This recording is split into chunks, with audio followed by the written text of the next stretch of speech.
علیکم ورحمۃ اللہ وبرکاتہ۔ جیسا کہ آپ کو پتہ ہے کہ ہم لوگ جو جماعت نحو ہے اس کے اردو کے بارے میں پڑھ رہے تھے۔ پہلے لیکچر میں ہم لوگوں نے پیپر پیٹرن کے بارے میں پڑھا۔ آج ہم سوالات کو مزید ڈیفائن کریں گے، ان کی وضاحت کریں گے کہ وہ کیسے 15 نمبر کے بن گئے یا پھر ان کو کیسے ہم لوگوں نے حل کرنا ہے۔ جیسا کہ آپ دیکھ رہے ہیں کہ ہمارا سوال نمبر 1 ہے، وہ کثیر الانتخابی سوالات جس کو ہم لوگ انگلش میں MCQs بھی بولتے ہیں۔ یہ کچھ اس طرح سے اس کی پارٹیشن کی گئی ہے حصہ نظر سے، یعنی کہ اسباب میں سے 5 نمبر کے MCQs آئیں گے۔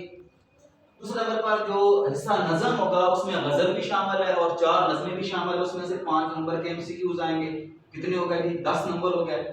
5 نمبر جو ہوں گے وہ ہمارے ہوں گے گرامر اور پلس ادبی اصطلاحات کے بارے میں۔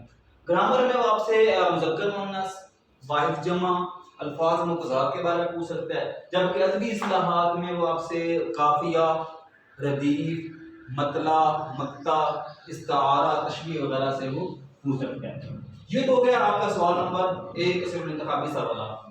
چلتے ہیں سوال نمبر 2 کی طرف۔ سوال نمبر 2 جو ہے یہ بڑا اہم ہے کیونکہ ہمیں ایک نمبر کی ضرورت ہوتی ہے۔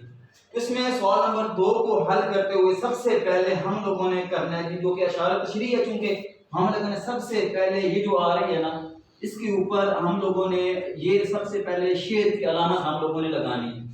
اس کے اوپر لگانی ہے جی شعر کی علامت ہم لوگوں نے یہ یہاں پر لگانی ہے۔ اس کے بعد ہم لوگوں نے شعر کو مکمل پہلے لکھنا ہے۔ یہاں پر شعر بھی لکھا گیا، ٹھیک ہے، اور اس کے بعد یہاں پر دیکھیں علامت بھی لگ گئی۔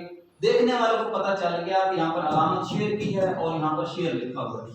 اب اسی شعر کا ہم لوگوں نے حوالہ دینا ہے، کیونکہ حوالے کے بغیر کام جو ہے وہ نامکمل ہوتا ہے۔ سب سے پہلے ہم لوگ حوالہ اس کا دیتے ہوئے کہیں گے جی یہ جو شعر ہے یہ کس نظم سے آیا ہوا ہے، اس نظم کا عنوان کیا ہے۔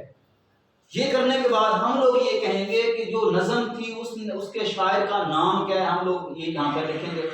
اس کے بعد ہم لوگ اس میں سے ہم لوگ لیں گے جی الفاظ کے معنی جو مشکل ہوں گے، ہم لوگ 2 سے 3 وہ اپنی مرضی سے یہاں پر لکھیں گے۔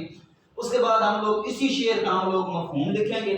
مفہوم کے بعد ہم لوگ اس کی تشریح کرنا شروع کر دیں گے۔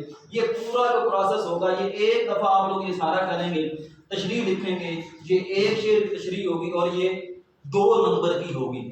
جب 2 نمبر کی تشریح لکھیں گے تو ہم لوگ ایسے ہی 5 اشعار تشریح لکھیں گے پیپر میں، تب جا کر ہم یہ 10 نمبر کا جو سوال ہے وہ حل کرنے کے قابل ہوں گے۔